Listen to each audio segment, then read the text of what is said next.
Well, guys, I don't know if you all believe in UFOs and aliens and all that kind of thing, but just imagine with me for a minute. Say that some aliens landed on our planet and they came to the good old US of A here, and they landed there in the US, and they got to looking around and observing us.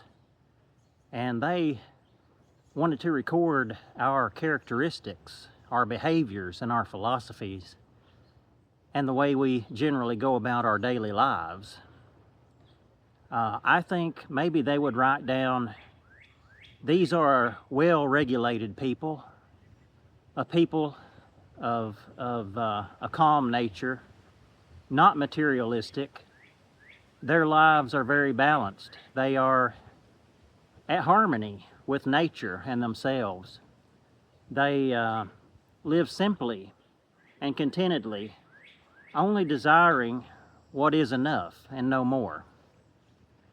They are physically and mentally healthy and have good connections with their fellow creatures. I wonder if that's what they would report about us here in America. I kind of doubt it. But you know, I don't think there's any other place that I would prefer to be at this day and this hour than in the United States, in my current location that I am. I think it's probably my best option in the world in our current time. So I'm not going to complain about too much other than taxes, as a lot of us do. But having said that, I wouldn't really want to live anywhere else but America, I think we can probably learn something from other cultures, namely the Nordic culture, being those countries consisting of Denmark, Sweden, Norway, and the regions there around surrounding those countries, maybe to some degree. I've been looking into some of the philosophies, and I've known about some of these philosophies in recent years that the Nordic people seem to, just by nature, gravitate to, and how they live their life on a day-to-day basis. And y'all, I don't know if I am of Nordic descent or anything of that nature. I don't know if I have any of that DNA in me, any Viking heritage within me. But for whatever reason, I naturally incline to that way of living. I see the value in it, and I sort of live my life against the grain here amongst the people around me. But I do believe I would fit in just fine in one of those countries. And I wish, as great of a country as the U.S. has been, let me say it that way, I think we could, if we had these Nordic philosophies to be imported to us, I think it would do nothing but benefit us. Because to me it makes a lot of sense. And it's a way of living that just seems like a breath of fresh air, you might say. Well, what are some of the principles of the Nordic philosophy and the Nordic way of life? I've been looking into that recently, and I want you to forgive me in advance because I will no doubt butcher the pronunciation of these terms, these principles of Nordic living and the way they live. But I will do my best, and feel free to correct me, because I'm sure I'm going to totally demolish the pronunciation on these terms. Had to write them down, so I'll reference them here. The first one is Hygge, Hygge, H-Y-G-G-E, Hygge.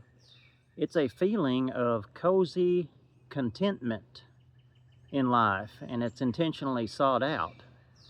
Hygge seems like a good thing to experience during the winter time, but a feeling of cozy contentment.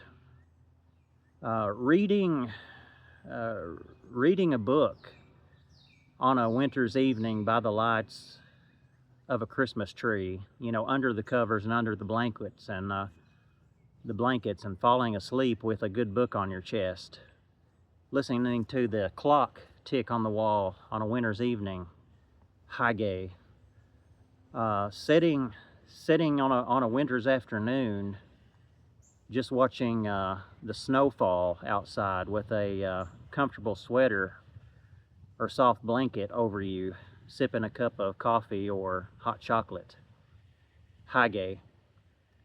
And for the summer, I suppose that could look something like maybe sitting around a campfire and visiting with a good friend or two and listening to the fire crackle and the crickets chirp or the cicadas sing, hygge.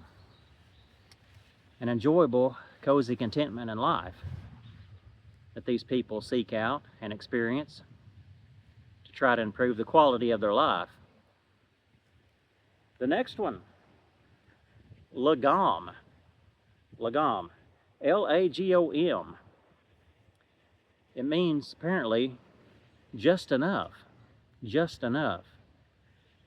A sense of contentment with just enough in life.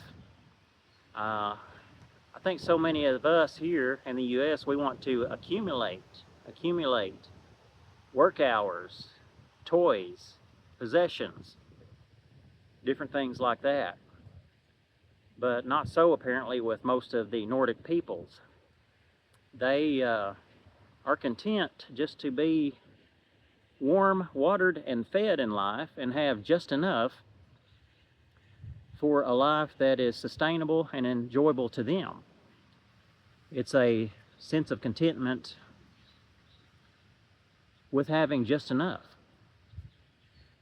The principle of lagom may look something like, instead of somebody working 50 hours at a job until Thursday and then going in wanting to get a 10-hour day on Friday so they can have 60 hours for the week, lagom may say, well, I have 50 hours for the week. I'm going to text my supervisor and notify him that I'm going to take off this Friday and I'll do something else because it is enough. It is enough for me. Lagom. The next one is FICA. FICA. That connotates an intentional pause during your day in order to acknowledge your humanity and to maybe take a coffee break or grab a pastry and speak with someone you care about, something besides work, an intentional connection with others around you in order to recharge and to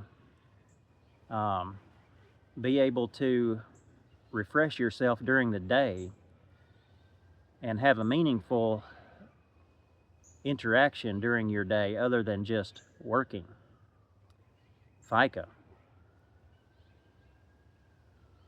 This next one is a doozy, y'all. This next one is a doozy, and it looks like it is Frilutzliv. Frilutzliv. But I do love the concept. Outdoor time, being outdoors, realizing that nature for the Nordic people is not recreation, although it is that, apparently. It's recreation, but it's also realizing that outdoor time is just a basic human need. They need to be outdoors and get fresh air on a regular basis. A lot of these countries allow passage through private land, and they recognize the importance of being outdoors regardless of the weather. You may have heard the phrase, there is no such thing as bad weather, only bad clothing. Well, this comes apparently from the Nordic countries, and I can totally identify with that. There's been too many sissies around, I think, that when I would like to go for a hike, um, they don't want to go because it's a little too cold, maybe. A little too cold. Oh, maybe it's sprinkling rain or something. Well, the Norse person, the Northman, would probably say something like, "Well, don't you have clothes? Uh, can't you put on a rain jacket?" Or, "Oh, it is winter time. Isn't it supposed to be a little chilly today?" But friluftsliv, being outside regardless of conditions and embracing that. And then we have sisu, sisu, S-I-S-U. Apparently that means the same thing as grit, determination, persistence, tenacity in the face of different adversarial conditions, you might say. Sisu, it's not in your face, and it's not weak either. It is just a dogged tenacity to endure and live through any condition that life may throw your way. Um, and it's also an embracing of life. For example, with the seasons, um, the weather, leaning into wintertime, for example, realizing that in the wintertime, it comes every year, y'all.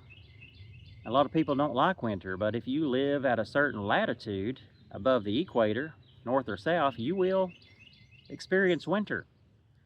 And it's just a grit, a determination, and it is a leaning into your circumstances, into your seasons, and embracing those fully and celebrating those and holding up and being resilient under adversarial conditions.